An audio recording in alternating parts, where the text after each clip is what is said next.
Welcome back to episode 11. Lessons in this chapter are really about remembering people's names and relishing encouragement. But before we get on to that, the last chapter was all about willpower, doing the things that failures don't like to do. I'd reached out to the national sales manager, Josh Costell. He had very quickly set me up with an interview in Chicago with the regional sales director, a chap called Al Deering, and the then office manager called Steve Graham. And before I know it, I'm then being asked to go down to St. Louis. I got to meet the office manager there, a chap called Jack Betzold. Now, the interesting thing about that interview process was I got told a couple of years later by Al Deering at an annual conference.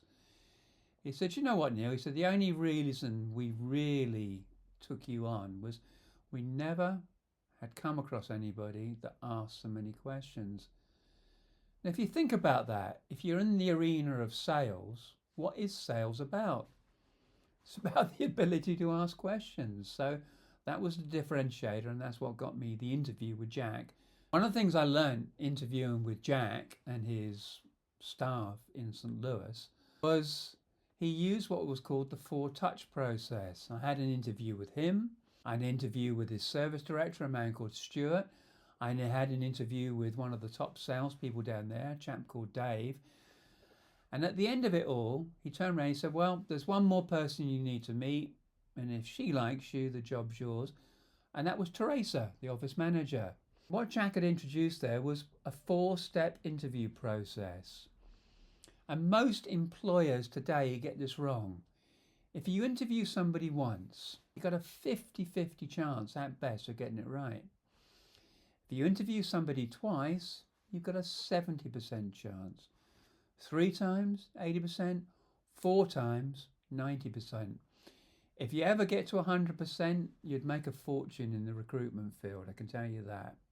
So minimum, I always recommend this when I'm working with senior leaders, when I'm working with owner managers, introduce a 4-step process into your interview process. Anyway, Teresa liked me. The English charm worked. And before you could say Bob's your uncle, Debbie and I are moving 900 miles south and east to St. Louis on the mighty Mississippi. And I'm now a sales engineer for York International. To give you an idea of the type of equipment that I now had the ability to sell, the Twin Towers in New York, they had York International equipment in the basement. 4 12,500 ton machines, 4 of them in a row.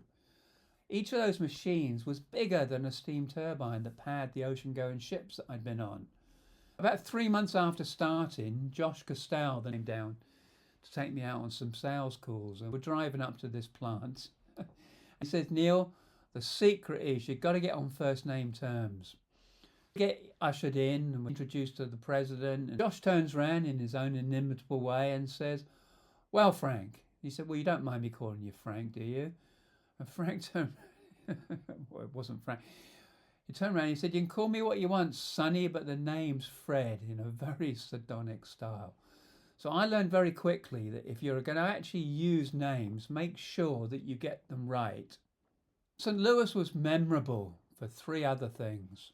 One of my neighbours was a chap called Kirk, a wiry little Afro-American. He was an absolutely sublime runner. And he lived in a flat upstairs from Debbie and I. And it's one of those flats that I still can see in my mind's eye.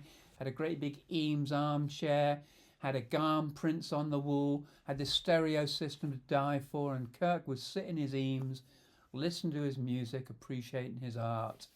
But he was a terrific runner and introduced me to the St. Louis running community and to the St. Louis Track Club. I would say within 3 months of meeting Kirk and doing the track workouts with him, my running speeds dropped from over 40 minutes for a 10K to under 35 minutes.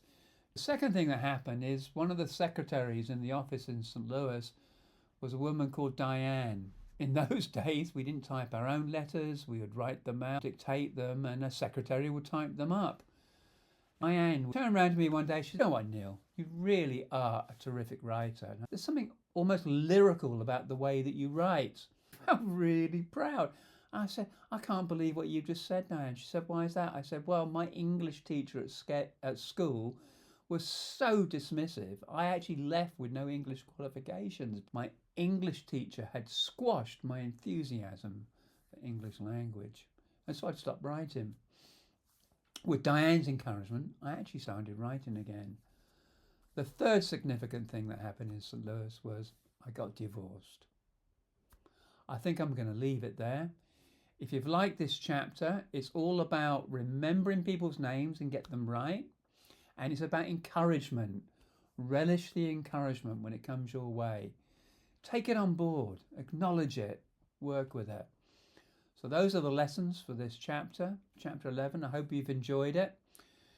Give it a thumbs up, share it, like it, comment on it, please. Share it with all your friends.